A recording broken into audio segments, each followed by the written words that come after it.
کتابوں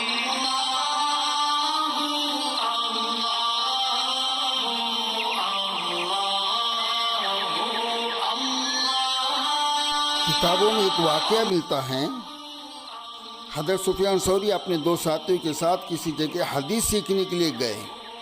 یعنی اس زمانے میں طالب علم اپنا کھانا پینا، اپنا خرچہ رہنا سب اپنی طرف ذمہ ہوتا تھا۔ اس زمانے میں مدرسے نہیں ہوتے تھے کہ وہاں پہ کھانے پینے کا انتظام ہو، بڑی محنتوں کے بعد، مشقت کے بعد علم حاصل ہوتا تھا۔ تو وہ اپنا واقعہ سناتے ہیں کہ میں اپنے دو ساتھیوں کے ساتھ کسی جگہ حدیث سیکھنے کے لیے گیا۔ وہاں پہنچ کر پتہ چلا کہ استاد کے پاس نہ رہنے کا انتظام ہے، نہ کھانے کا انتظام ہے۔ چنانچہ وہ تینوں ساتھی مل کر اب اسی سوچ میں پڑے ہوئے ہیں کہ اب کیا کیا جائے۔ تو فکر کے بعد، مشورے کے بعد یہ طے ہوا کہ ہم ابھی ایک مسجد میں قیام کریں گے اور اپنے استاد کے پاس روزانہ جائیں گے اور سبق پڑھ کر واپس اسی مسجد میں آ کے ٹھہریں گے۔ ان کے پاس سفر کے لیے جو سامان تھا وہ چند دنوں کے بعد ختم ہو گیا اور ابھی فاقے ہونا شروع ہو گئے۔ اب تینوں دوستوں نے مشورہ کیا کہ ہم میں سے دو آدمی تو پڑھنے کے لیے چلا جایا کرے اور ایک آدمی مزدوری کے لیے جایا کرے۔ وہ مزدوری سے جو کما کر لائیں گا وہ سب مل کر کھایا کریں گے۔ چنانچہ دو آدمی پڑھنے کے لیے چلے گئے، تیسرا آدمی مزدوری کے لیے چل پڑا۔ اس نے سوچا جب مزدوری کرنی ہے تو بڑی کی مزدوری کیوں نہ کروں۔ چنانچہ مسجد میں آئے، 2 رکعت کی نیت باندھی، نہایت خشوع و خضوع سے نماز پڑھی، پھر اللہ تعالیٰ کے حضور دعا کرنے لگے، اے اللہ ہمیں کھانے کی ضرورت ہے، ہم علم سیکھنے کے لیے آئے۔ بہرحال دعا مانگتے رہیں، اللہ سے لو لگاتے رہیں۔ پھر دعا کے بعد پھر تلاوت شروع کر دی، پھر دعا کرتے رہیں، پھر رکوع سجدے میں خوب گر گرا کر اللہ سے دعا مانگتے رہیں، حتیٰ کہ وقت ختم ہو گیا۔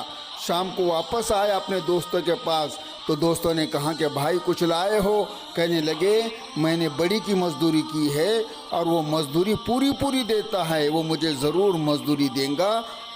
تو بہرحال اس دن تو فاقہ ہو گیا۔ ایسی قربانیاں تھیں اس زمانے میں علم سیکھنے والوں کی، تب جا کے اللہ تعالیٰ وہ مقام عطا فرماتا تھا۔ پھر اگلے دن دوسرے کی باری آئی تو 2 سبق پڑھنے کے لیے گئے اور تیسرے کے دل میں بھی یہی بات آئی، جب مزدوری کرنی ہے تو میں اللہ تعالیٰ کی مزدوری کیوں نہ کروں۔ اس نے بھی وہی کام کیا جو پہلے نہیں کیا تھا۔ تو شام کو بھی وہ خالی ہاتھ ہی واپس آیا۔ دوستوں نے پوچھا کیا بنا؟ کہنے لگا میں ایک ایسے مالک کی مزدوری کرنے گیا تھا جو اپنے غلاموں کا بڑا ہی خیال رکھنے والا ہے، اور مجھے امید ہے میرے مالک کے اوپر کہ وہ مجھے پورا بدلہ دیں گا۔ اسی طرح دوسرا دن بھی فاقے میں گزر گیا۔ یہ کتنے آسانی سے مجھے بولنے کو اور آپ کے سننے کو آ رہا ہے، لیکن میرے بھائیوں 2 دن کا فاقہ ہے، علم سیکھنا ہے، علم حاصل کرنا ہے۔ بہرحال 2 دن تو فاقے گزرے۔ تیسرے دن پھر آپس میں مشورہ ہوا تو پھر 2 ساتھی اور گئے۔ پھر تیسرا ساتھی جب مارکیٹ میں آیا تو اس نے بھی سوچا جب اللہ تعالیٰ نے دینا ہے تو پھر اسی سے مانگنا چاہیے، اس کے وعدے تو سچے ہیں۔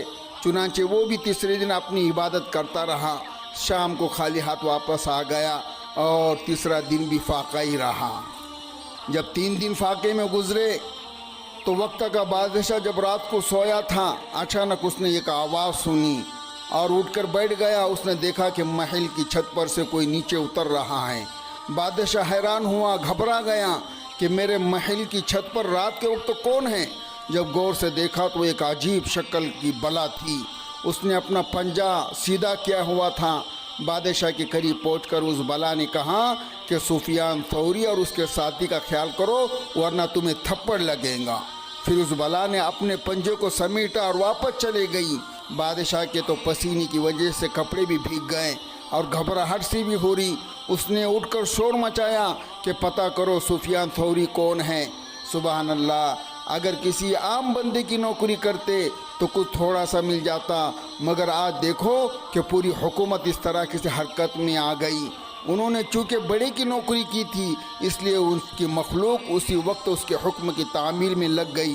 بادشاہ نے اعلان کر دیا تم کچھ ہیرے اور چاندی اور کچھ دینار بھی لے جاؤ، وہ جہاں بھی ملے وہاں ان کو دے دینا، اور اس کے بعد بڑے اکرام سے میرے پاس لے کر آنا، پوری مملکت ڈھونڈتی پھرتی رہی کہ سفیان ثوری کہاں ہیں، سفیان ثوری کہاں ہیں، حتیٰ کہ ایک آدمی مدرسے میں پہنچا، کہنے لگا بادشاہ سلامت کے ساتھ اس طرح کا واقعہ پیش آیا، اور ان تینوں دوستوں نے کہا کہ جس مالک سے ہم نے مانگا تھا اس نے دینے کے لیے اپنے بندوں کو ہمارے پیچھے بھیج دیا، اب ان بندوں کے پاس چل کر جانا ہماری غیرت ایمانی کے خلاف ہے۔ سبحان اللہ، کیا کہہ رہے ہیں کہ ہمارا پروردگار اس بات پر قادر ہے کہ ہم اگر سبحان اللہ پڑھ لے تو وہ ہماری بھوک اور پیاس کو دور کر دیں گا۔ چنانچہ جتنے دن باقی رہنا تھا یہ اللہ تعالیٰ کا ذکر کر لیتے، اللہ رب العالمین ان کی بھوک اور پیاس کو دور کر دیتا تھا۔ یہ ان اللہ والوں کی کرامت تھی۔ بہرحال جو اللہ پہ یقین رکھتا ہے اللہ رب العالمین اس طریقے سے ان کی مدد فرماتے ہیں کہ حکومتیں ہل جاتی ہیں۔ اللہ ایسا یقین اور اللہ کے ذات سے ہونے کا یقین ہمیں کامل یقین نصیب فرمائیں۔